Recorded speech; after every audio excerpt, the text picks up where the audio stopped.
iniciar mais uma edição do nosso jornal, onde abordaremos o assunto conservação de forrageiras.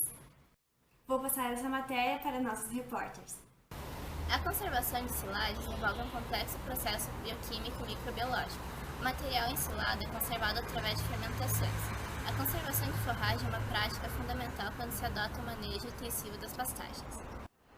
A manutenção da oferta de forragem de alta qualidade durante todo o ano garante o atendimento do requerimento animal e permite aumentar a eficiência da utilização das pastagens, diminuindo o risco de degradação das mesmas, em decorrência do superpastejo, muitas vezes registrado durante o período de crescimento restrito das forrageiras de clima tropical. O objetivo da conservação de forrageiras, como o próprio nome diz, é a manutenção dos nutrientes e da matéria seca da forrageira, com o intuito de minimizar perdas durante a estocagem do alimento. No processo de fenação, os fardos podem ser confeccionados sob diferentes tamanhos, formatos e densidades, sendo que em sua produção a forragem fica exposta no campo, até que sua umidade decresça. Entretanto, exposta à ação de agentes ambientais que poderão depreciar o valor nutritivo e até mesmo impedir sua conservação. As operações envolvidas no processo de fenação incluem implantação da cultura, aplicação de fertilizante, corte, revolvimento da forragem, enleiramento, enfardamento, recolhimento e armazenamento dos fardos. A conservação de forragem em forma do feno é um dos mais versáteis sistemas, pois desde que protegido adequadamente durante o armazenamento, apresenta as seguintes vantagens: estocamento por longos períodos, diversas forrageiras podem ser utilizadas, produção e utilização em grande e pequena escala e atendimento das exigências nutricionais e de diferentes categorias. Existem duas vias principais de armazenamento e conservação de forragem. Vamos entender agora com a nossa repórter Maria. Então, Lu, temos dois tipos de conservação. A via seca, que a conservação é possível graças à dessecação, em geral unicamente sob a ação do sol, mas podendo ser complementada com ar quente produzido por queimadores. O processo visa obter uma percentagem de umidade próxima a 15% na forragem, o que assegura a sua estabilidade durante vários meses. E a via úmida, que a técnica é aplicada às gramíneas forrageiras ricas em açúcares, como milho e algumas misturas pratenses, e é subproduto da indústria agroalimentar, como a polpa de beterraba, os bagaços de cerveja e materiais similares. Contudo, é difícil ter êxito na ensilagem de algumas forragens, como alfafa, pobres em açúcar e com alto teor de azoto solúvel, composição que leva à produção de maus cheiros. Feno é uma mistura de plantas ceifadas e secas, geralmente gramíneas ou leguminosas, usado como forragem. Mediante a desidratação e retirada da água, mas mantém o valor nutritivo, permitindo assim a sua armazenagem por muito tempo sem estragar. A ensilagem é um método de produção da silagem que se baseia na conservação da forragem para alimentação animal, baseado na fermentação lática da matéria vegetal, durante a qual são produzidos ácido lático e outros ácidos orgânicos, o que causa diminuição do pH até valores inferiores a 5 e a criação da anaerobiose. O processo de secagem e colheita é a mesma do feno. A diferença é que a silagem não é secada totalmente. É deixado com 30% de matéria seca e 70% de umidade. Ele é enrolado e embalado por maquinários, sem ter entrada de oxigênio, ocorrendo então fermentação e anaerobiose, e para ser melhor conservado. Essa técnica é utilizada na época de escassez de forragem, por exemplo, no inverno. As perdas são influenciadas pelo tipo e tamanho do equipamento utilizado, condições de armazenamento, logística utilizada e tempo. A sujeição principal na redução de perdas é o custo da tecnologia exigida. Assim, é necessário averiguar vários sistemas de produção para banalizar o caminho que será seguido. Vamos falar agora sobre as etapas de secagem.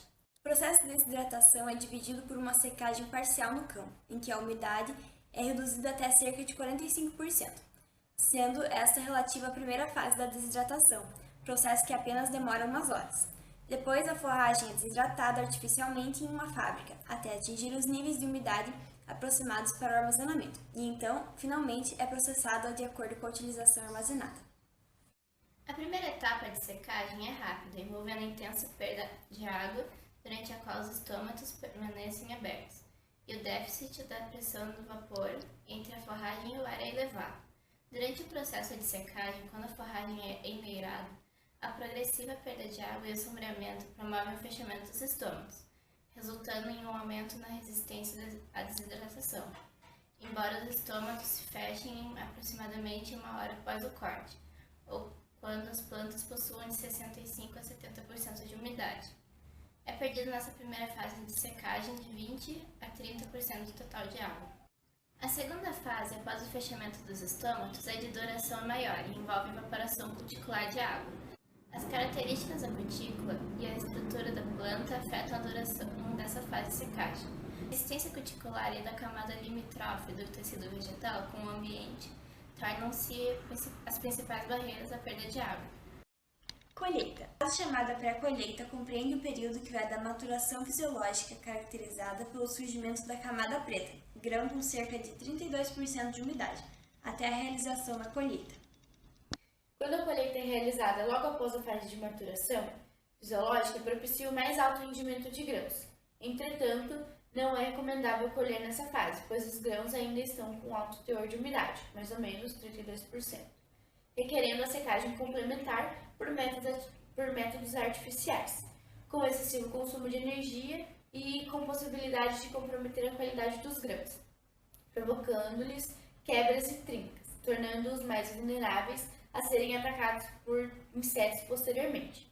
A temperatura do ar de secagem não pode exceder a 44 graus Celsius no caso de sementes, 55 graus Celsius para grãos que se destinam à indústria de moagem e 82 graus Celsius para os destinados à fabricação de ração, sob pena de comprometer a qualidade. Quando o produtor não dispõe de infraestrutura de secagem artificial, normalmente tem que esperar o milho secar naturalmente no campo. O tempo de permanência do milho no campo por período prolongado, ou seja, o atraso na colheita, varia de região para região, dependendo das condições climáticas, como a umidade do ar, temperatura e insolação. Fatores como insetos, pássaro, chuva e ventos contribuem para aumentar as perdas pelo atraso na colheita. A ocorrência de chuva na pré-colheita, com consequente ação de água na espiga, é a principal causa de perdas. Entretanto, nos cultivares em que predominam espigas decumbentes, espigas que variam da ponta para baixo após a maturação fisiológica, as perdas por penetração de água de chuva são minimizadas. Os cuidados para uma boa silagem são basicamente, primeiro, o planejamento do tipo de cultura, segundo, ponto ideal de colheita e corte, terceiro, o corte. As facas devem estar e manter-se sempre bem afiadas, para que as partículas sejam cortadas. Quarto, dimensionamento do silo. Deve estar relacionado com o tamanho do rebanho, de modo que a fatia cortada diariamente seja superior a 15 centímetros. Quinto, rapidez na confecção do silo, diminuindo perdas. Sexto, tamanho da partícula. O ideal é que 80% da silagem fique entre 1 e 2 centímetros.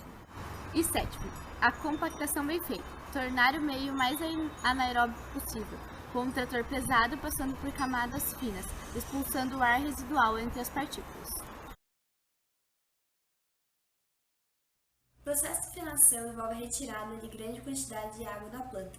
Portanto, para se obter um produto de feno de qualidade, há pelo menos 2 condições necessárias. Quais são essas, Priscila?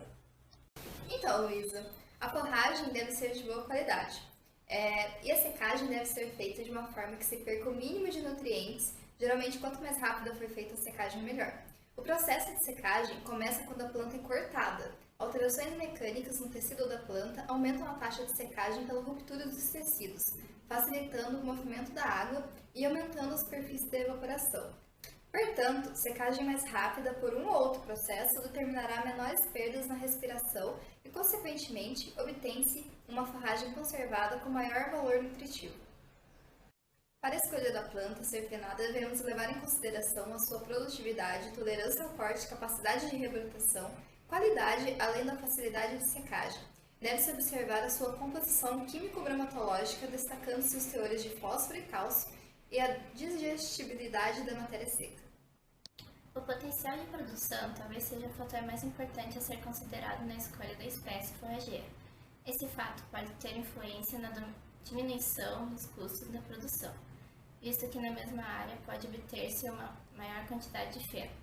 A facilidade de secagem é influenciada pela relação folha-haste, serosidade das folhas, teor de umidade ao tempo de corte, número e abertura dos estômatos. Em geral, as forrageiras mais folhosas são as mais fáceis de ser frenadas. No entanto, quando não é possível a utilização destas, a solução para uma rápida secagem consiste no uso de segadeira condicionadora. A rebrotação depende das condições de fertilidade e umidade do solo, bem como do grau de tolerância das forrageiras ao corte. Um fator de extrema importância na determinação da capacidade de rebrotação refere-se à precocidade do alongamento do caule da forrageira, gramínea, que é dado pela elevação do meristema apical acima do solo, tornando-se exposto à eliminação. Gramíneas cespitosas, que têm elevação rápida do meristema apical, têm menor velocidade de rebrotação após o corte, isto é, em relação a gramíneas estoníferas, porém mais fáceis de serem cortadas. É possível frenar todo tipo de forrageira, bastando para isso utilizar métodos e equipamentos adequados ao processamento da planta, embora algumas espécies forrageiras apresentem maior facilidade, principalmente quando a velocidade de desidratação atingindo o ponto de feno mais rapidamente e expondo a forragem a menos risco de perdas. As etapas de produção do feno são as seguintes. A ceifa é o corte da forragem, que pode ser feito de forma mecanizada ou manual, dependendo da quantidade e dos recursos do produtor. Na ceifa, a forragem contém aproximadamente 85% de umidade. Após as viragens e afogamentos, ela deve atingir 12 a 15% de umidade, que é chamado de ponto de feno. A viragem consiste no manuseio do material para que a maior parte possível seja exposta ao ambiente, de forma a expor a maior área possível da forragem para a secagem. E por último, o enleiramento consiste no aglomeramento do material que está secando para caso haja uma possível chuva, ela não leve a forragem cortada. Armazenamento em mesas. O armazenamento é indicado para fenos de qualidade inferior ou para aproveitamento de restos culturais, tais como palhada de arroz e feijão. Exatamente, Luísa. Essas medas podem ser feitas no próprio campo de produção do feno ou junto ao estábulo, em um local plano, bem drenado e de fácil acesso aos animais, de modo a permitir a autoalimentação. O formato apropriado para as medas é o circular, com o diâmetro aumentado ligeiramente desde a base até 2/3 da altura, e a seguir tomando uma forma cônica, com a altura igual a 2 vezes o diâmetro da base.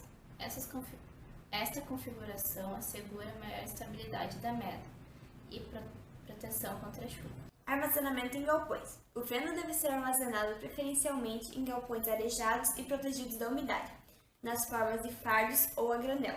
Se prever uma capacidade de armazenamento de 4 a 12 metros cúbicos por tonelada de feno, dependendo da forma. Os fardos devem ser dispostos em pilhas sobre estrados de madeira, evitando o contato com o solo. Em fenos com mais de 25% de umidade, pode ocorrer o aparecimento de mofos e o aquecimento. Para prevenir isso, as pilhas devem ser arranjadas de forma a manter espaços entre os fardos. A técnica de ensilagem a utilizar depende dos múltiplos fatores, entre os quais as características da matéria vegetal a utilizar, a disponibilidade de equipamentos de corte e de armazenamento e a quantidade a produzir e o destino do produto. Contudo, um dos fatores determinantes é o teor em matéria seca da matéria vegetal a ensilar, o qual, além de determinar as técnicas a utilizar, influencia fortemente na qualidade do alimento do produto final e o período em condições de armazenamento. Com valores de matéria seca abaixo dos 40%, surgem as técnicas mais comuns de produções de estilagem. A técnica mais utilizada é a do silo em corredor, ou trincheira, no qual a forragem é introduzida, picada em partículas cujo comprimento médio varia entre 2 e 5 centímetros, as quais são armazenadas sobre um fundo impermeável em camadas sucessivas sobre uma zona entre 2 muros de betão. Um ótimo almoço de domingo e nos vemos semana que vem!